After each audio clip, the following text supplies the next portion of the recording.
guys, good morning and welcome back to What the Heck Do You Do, a weekly podcast highlighting business owners doing unique and unusual things. We come to you live from BDLocal every Thursday at 9:30 a.m. This week's sponsors are Olive Solutions and Rich Rhodes with New York Life. And if you're interested in becoming a weekly sponsor or you'd like to come on the show, you can email me at rich.rhodes@gmail.com and we will get you booked. I'm super excited to introduce my guest this week. This is Deborah Olive with Olive Solutions. How are you? I'm doing awesome. How are you doing, Rich? I'm doing well. I'm so glad you're here. I'm really delighted to be here, and thanks for having me on your show. And I'm really pleased that we've got something like BDLocal that can lift up local businesses, and that you jumped in and you're part of it. So, thanks for having me. Absolutely, I agree. Yeah, this has been a fun platform to get business owners out there and let the world know what they're up to. So that's why you're here today. So I'm super excited to dive in and learn more about what you do and how you go about it. So why don't you start off and tell us what the heck do you do? So I'm a business and leadership coach, and what I do is I work with pretty much small and medium-sized business owners to align their business strategy with their people strategy so that their business can thrive, so they can get the kind of results that they're looking for. Awesome. I think we can all use a little help from time to time, especially if you're a small business. There's a lot less resources than if you're in a large organization. So how long have you been doing that, and how'd you get into it? So there's two answers to how long I've been doing this. So I've been coaching for a couple decades, actually, just as part of the work that I've been doing until I had my own business.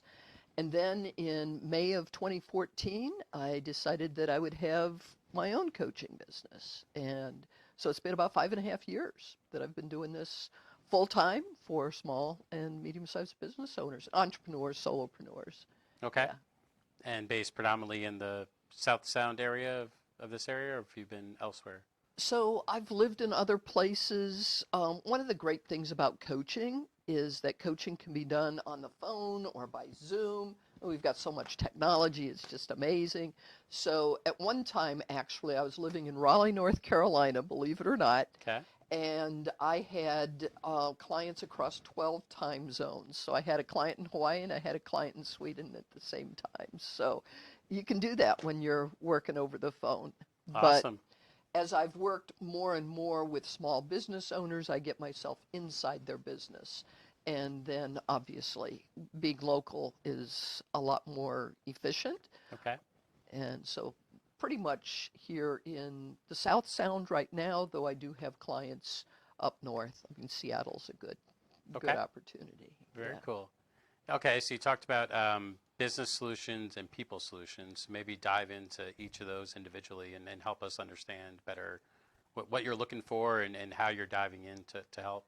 Yeah, so most business owners will come to me when there's a problem, right? And it can be a small problem. Usually it's a problem they've worked on for a while. One of the things I love about business owners, we're problem solvers. Mm-hmm. So one of the challenges with my work, quite frankly, is my clients are problem solvers. So they think they can solve it on their own, and a lot of them can't, quite frankly. Mm-hmm. However, it can take longer. It can cost more money. It can go in circles. So what I can do is really help somebody pinpoint what is it that needs to be done and then go after it. Okay. So if you think about incandescent light, it's like spread out all over the place. Mm-hmm. What I like to do is sit down with a client and find out what the problem is and laser in on it. So it's not that I have all the answers, I have great systems. Okay. So I start with a simple question, where are you now? Mm-hmm. And then they'll tell me about the issues they've got, right? Sure. So, and a lot of times they're really proud of their business and should be Mm-hmm. because of what they've done. So here's an example. So a couple of years ago, I sat down with a man who was excited about his business growing. So he started his business in his garage about 20 years ago. And he grew it into a warehouse with about 16 employees. Okay. His expertise is sales, connecting with people, making things happen. So he's on the West Coast with his product, and he ended up connecting with another man who's got manufacturing outside of the United States. Okay. And they decide they're going to work together. Mm-hmm. So now he's got the opportunity to expand his line of products, have somebody who's a partner manufacturing, which reduces his costs, Okay. and also open his market to the entire United States, but into the world. Okay. So he needs to hire people. So he's got a great opportunity, which a lot of my clients do, Mm-hmm. and he's got a problem because he says, we hire people, they don't stay. I need to know how to read people. I need to make sure that more of the people I hire stick. Mm-hmm. And I don't have time to do all of this. I mean, he's just juggling everything, right? Sure. I don't have time to do all of this. Okay. So he's given me where he is now, what he wants to do, though we're going to clarify that as we talk. Mm-hmm. But basically, he's got a people problem. Sure. How does he align the people with the business growth opportunity? And how does he hire those people when he pretty much doesn't have an HR Right. function inside Okay. of his company? Okay. So we did a couple of assessments. One of the tools that I've got in my toolkit is the predictive index, which is a profiling tool. So it brings science to how do we identify who the best people are. Now, in order to do that, we need a clear understanding of what the position is, and then we can pretty much scientifically find people that fit that so that the interview process is streamlined, the onboarding process is streamlined, and then we've also got to take a look at inside of his company who might be the one to actually do that. So I can provide a tool, train his people, and support the process. So 2 Okay. years later, he's got a bigger warehouse. He's doubled his sales force, and he's doubled his employee numbers. Uh-huh. He's expanded his sales force, and he's now in the Midwest, the East Coast, Alaska, the West Coast. 2 years. It's pretty sweet. Okay. So I'm curious, what was the root cause for why people were leaving then? Did you ever get to the bottom of it? It's something that happens in a lot of businesses, actually. It's, we need somebody, let's get a body in that position. Mm-hmm. And so they ask somebody who's on good behavior on the day of their interview. They say the stuff that the person wants to hear. Gotcha. And they're like, okay, we're going to hire them, get them in there, get them started. And so there's just not the time to make sure, did we get the right person? Do we have the right fit? Okay, so the flaw is just not getting the right people versus maybe some other businesses, they get the right people and something's wrong in their organization that makes them leave. But in this case, they just weren't getting the right person. Okay. And then there's a whole onboarding process. I mean, this could be a whole show right here, right? But there's a whole onboarding process. So you're pretty open and, Mm-hmm. conversational and that sort of thing.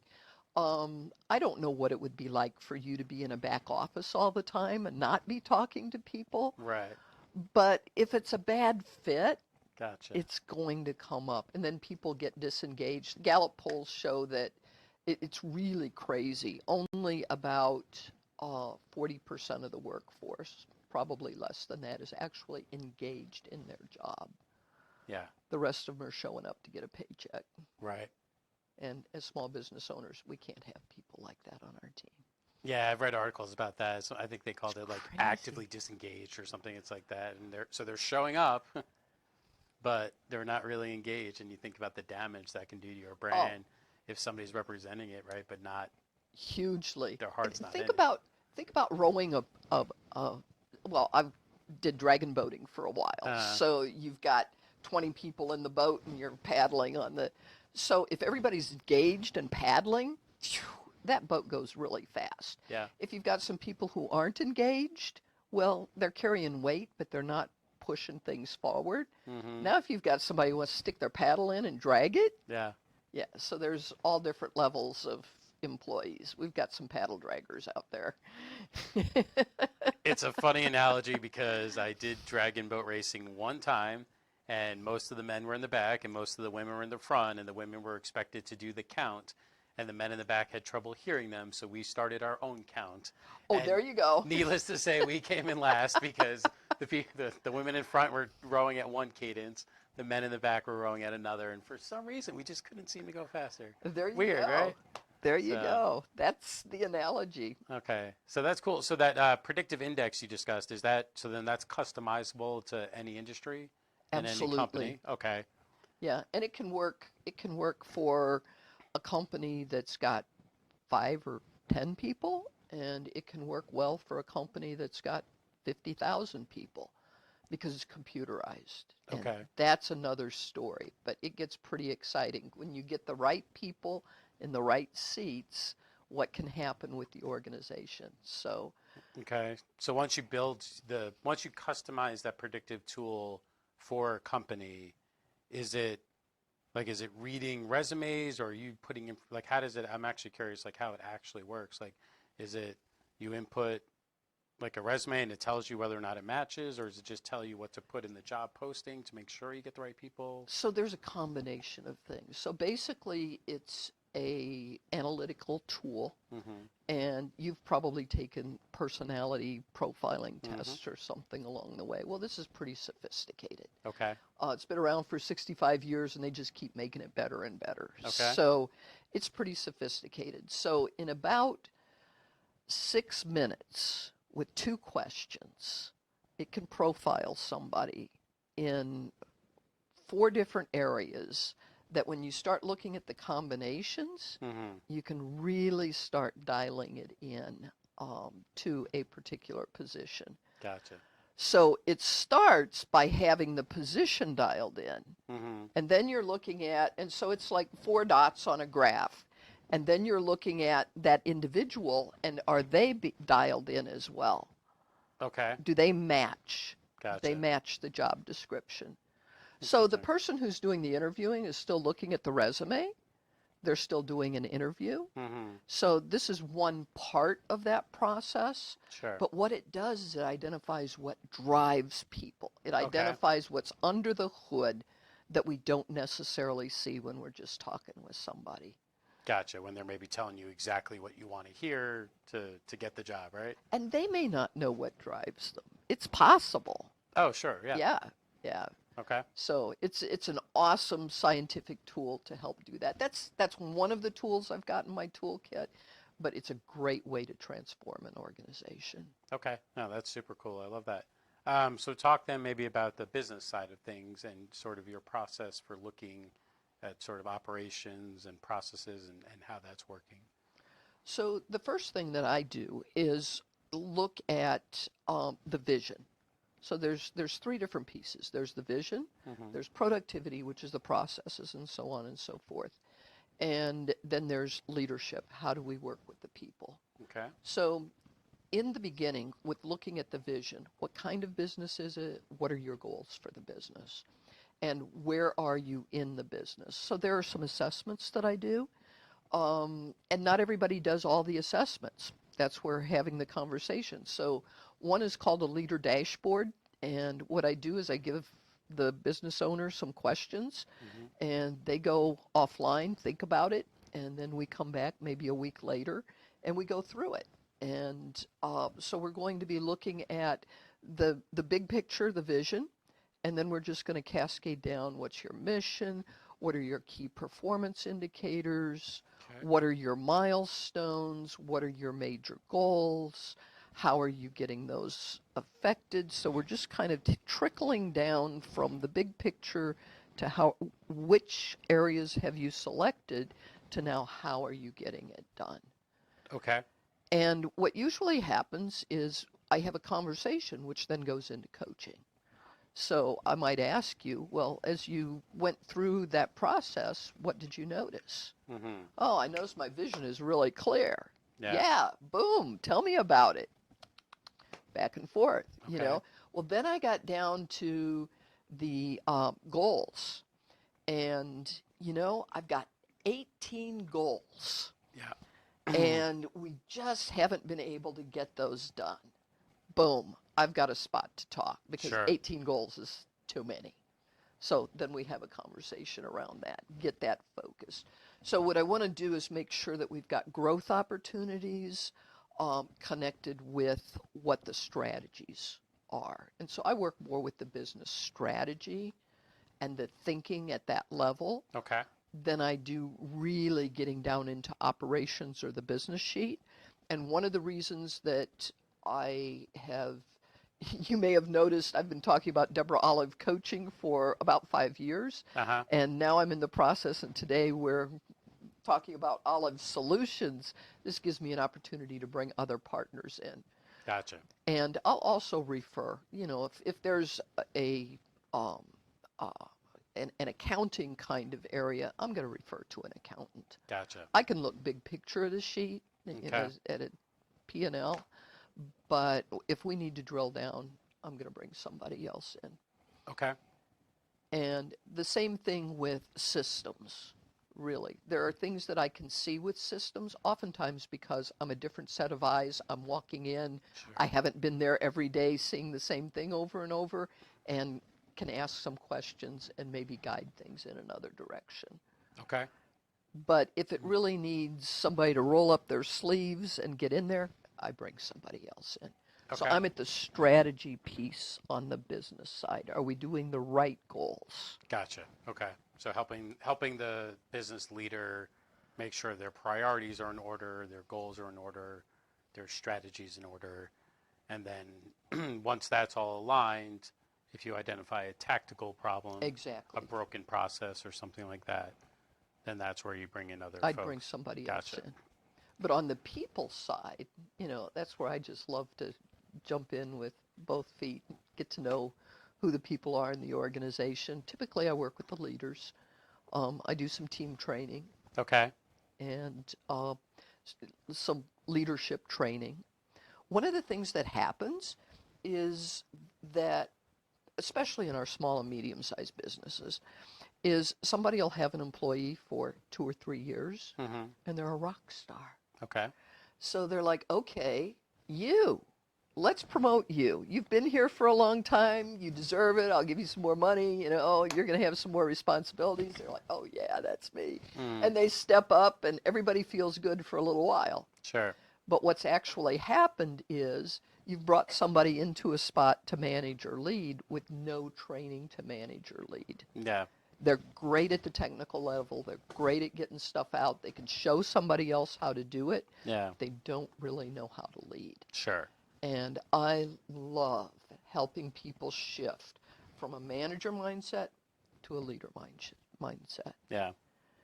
And those are the people who, sometimes they're the people who love to do it. Sometimes people just love to do their thing, and now they've been pulled off of it, and they've got people that they have to bother with, so Completely different game, right? it's a different game. Yeah, no, it's funny. So I worked for a large insurance company prior to New York Life, and yeah, it was almost like if you were good at your job, that was immediately the conversation is like, have you thought about leadership? And in some cases that does make sense, but in some cases it's like, no, you're a really good analyst. Like, go be a great analyst and keep doing it. And there's a reason why the top analyst pay matches, like the mid-level leadership pay, because those are two very different things that are both equally important. And so that's interesting. But yeah, so having gotten into leadership at State Farm, yeah, I mean, just the amount of resources that large organizations have is incredible. Mm-hmm. And so when I see a small business, I see how critical somebody like you is, because those smaller organizations don't have multiple sessions and multiple trainings and multiple locations, and the big companies can bring in the leaders or bring in the leaders in the learning and coaching industry to make the best leaders possible. And your one-man shop, your 10-man shop, your 15-man shop, they have to, I think a lot of them don't even know that it's missing. They don't. And that's the piece that, like my guy who I shared with you, his company is growing, like from 16 to 35, and he's still bringing on new people. He's such a in the trenches person himself. That's part of my job, is helping him realize that his job is to train his people. Right. Yeah, Your job is to motivate your people so they want to show up and do a great job and exactly. let them do their thing. Because he's so good Yeah. in the trenches, Yeah. But yeah, so there's a lot of that, and just to be clear, the businesses. So you and I are part of Ignite You, and that's the size that a number of those businesses are. Mm-hmm. One of the things that's been happening for me in growing my business is to get into larger size businesses. Yeah. So, I'm working with a business right now that's 150 people, Okay. and they're a people business. They put nurses in people's homes. Okay. So basically, they've got all the business they can do right now. The more nurses they hire, the more business they can hire. They're a people business. They've got to hire the right nurses, Sure. and they need to have leadership support to work with that, because pretty much everybody's been hands-on. Okay. So in an organization like that, we can set up a leadership training that might last for a year. I might go in once a month Okay. and work with a team together, and then the individual coaching might be pretty quick, touching in when there's a question, that the team can't do themselves. Okay. And so instead of hiring a coach for each individual person, we're doing it together. Classroom And style it's and much more cost effective for the client. gotcha. And it works well for me as well. Okay. And then I'm working with the whole system. I'm Sure. working with all the people that are in leadership. Okay. So Do you have a particular leadership philosophy that you kind of prescribe across the board, or do you have like many tools in your toolkit and you're kind of picking based on the industry and that type of thing? I've got a lot of tools in my toolkit. Okay. So I think that and there are different perspectives for leadership. Mm-hmm. So there's the visionary leader. That's the person who needs to motivate everybody. Mm-hmm. There's the leader who coaches, who stands side by side, Mm-hmm. And then there are multiple kinds of leadership in between, like 6 different areas of leadership. What I teach people is to find your own style, Mm-hmm. but to realize one style doesn't fit all situations, and find out where a person can shift. Gotcha. So for me, my style was visionary leadership for years and years. Mm-hmm. And shifting to a coaching style has really been powerful, because that gets down to what needs to be done today. And it's a side by side. It's not a telling style. It's an encouraging style. It's a people building style. It's an empowerment style. Yeah, I love that. I know that's probably from my perspective, that's probably the biggest thing is managers just tell people what to do, and coaches actually build skills and teach them how to be the best that they can be. And so that directing versus coaching to me is sort of the biggest difference between It's huge. an organization that's going to thrive and grow and make people want to show up every day and make people feel like they're just showing up to get beat down every day. And then those are the people that are just ultimately, your best ones are going to leave because they can, and Right. right. And then you're left with the people that they don't want to be there either, but they're just not, they don't look good enough on paper to go. And so now you're stuck with, your least people. So no, that's awesome. I love it. Yeah. Talk a little bit about sort of your initial assessment and what you do to figure out, is there even opportunity here? Or, when somebody comes to you and says, hey, I think I need your help, how do you go about figuring out whether or not there is opportunity So there? the very first thing I do is probably have coffee with that person, or if they're not in person, a conversation over the phone. So it's a strategy session. Mm-hmm. And what I'm interested in is understanding, where are you now? Where do you want to be? How do you see the problem? Mm-hmm. And the thing that I'm looking for in that initial assessment, and the client's looking for something a little bit different, but the thing that I'm looking for in that initial assessment is enough of a gap between where they are and where they want to be, that there's motivation to do the work in between. Okay. And that it can seriously get some difference Mm-hmm. in their business. So when that gap is there, then I'll also ask, I want to get to know them as a person and as a business owner. And then I'm curious, what have you tried already? Okay. Because you're pretty sharp. You're a problem solver. You're Mm-hmm. running a business. So what have you tried already? And they'll let me know what they've tried already. Okay. And that gets me to a space where I can say, what's the next step? And the next step is often an assessment. Though with the man I told you about who's growing his business, it was clear. We just needed to go into the people side of things, do predictive index, and help him out in that direction. Okay. But frequently, it's having an assessment. So I've actually got a tool that is a strategy assessment that happens in 3 different phases. There's the initial phase, Okay. and then I have that person do a profile Mm-hmm. for their own personality. I have them do what I call the leader dashboard, which we talked about a little bit earlier. Mm-hmm. So then I want to see how their profile lines up with their strategy. Okay. Is it a good match? And that's the conversation that I'll have with them. And then we'll take a look at what's your strategy from here. So they've already been looking at some things. A lot of times there's awareness that happens in that part of the assessment. And from that space, we can clearly define what is it that you want to accomplish. Mm-hmm. And I can take a look at, based on my experience and other people that I've worked with that may be in a similar situation, about how long that might take. Okay. Or what a path might be like. Gotcha. So typically I'm working with people for, an assessment like that's going to be 3 sessions. Mm-hmm. But once we start working, 6 months to a year, Okay. depending on the size problem that we're working on. It can go beyond that, but in 6 months we should be able to make a difference, or in a year, depending. And here's what I want to do with that potential client is take a look and see what would the impact of our work be in your business, so that actually we've got a clear goal on the outside.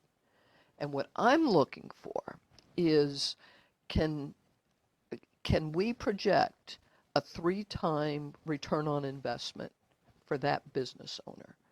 Because if we can't, it's not a good use of our time. Gotcha.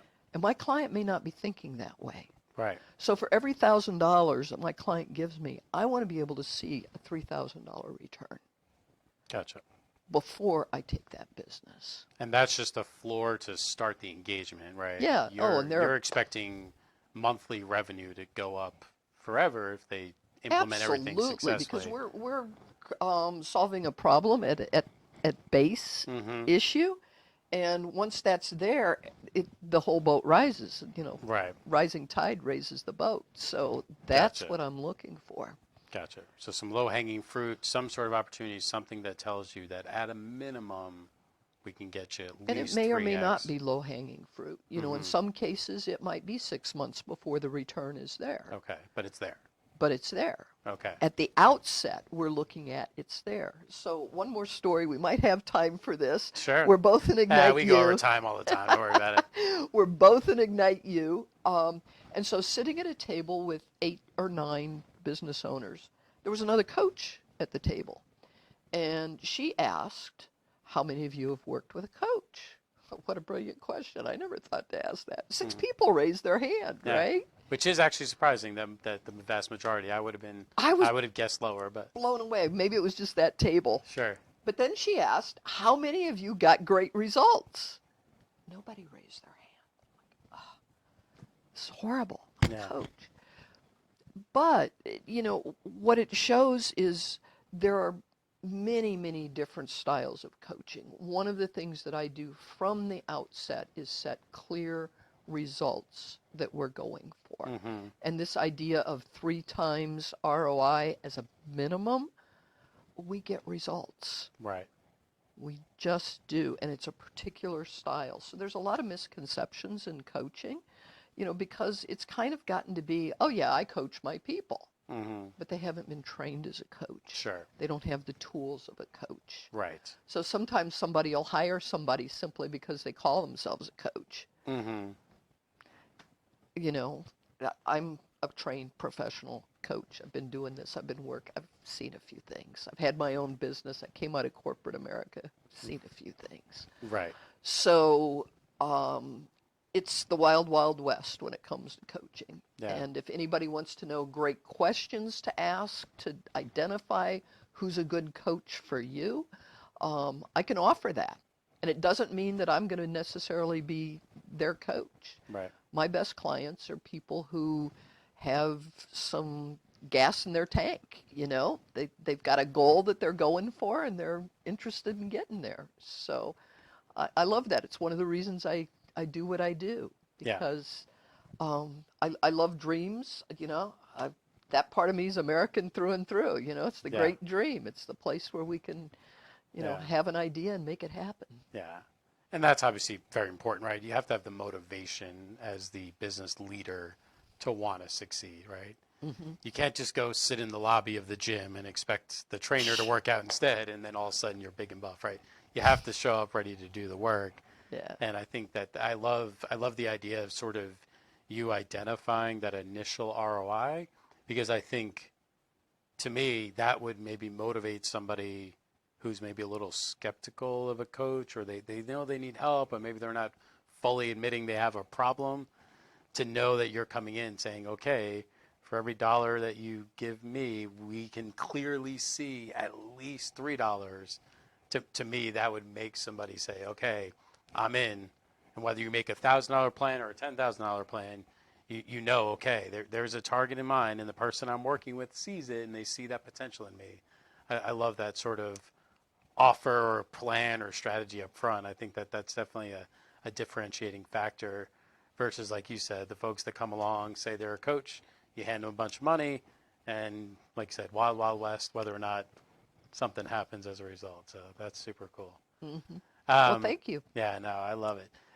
So real quick, I know we've had it going in the scroll, but if you want to let people know the best way to kind of kick off that conversation or what that initial process looks like, if they're interested in learning more, You that'd bet. be great. So the first step truly is a strategy session, and they can reach me by phone, which has been in the scroll, 253-209-2528, or they can reach me at info@deboraholive.com. Deborah's not an easy name to spell. There's a lot of different ways to do it. DEBORAH olive.com. And just shoot that off. And, you know, a strategy session's got a value because it's a coaching session. The value's $250. And for the first 5 off of this that would say they got it from BDLocal, it's complimentary. I'd love to sit down with them, talk that through. If they decide to do an assessment, I'll use that $250 and knock that off of the value of like a strategy assessment. So I want to make it easy for people to get in, have that conversation, and find out whether or not, you know, we can have your business thrive. It's the dawn of a new decade. Oh my gosh, you know, what's going to happen in 2020? Perfect timing. Awesome. Well, thank you so much, Deborah. I appreciate it. And thank you guys, as always, for tuning in. Next week, we'll hear from Cami Brechto. Super excited. She has actually a couple of different businesses going on, so I'm excited to dive in with her. But I hope you guys have a great rest of your week and keep chasing your dreams.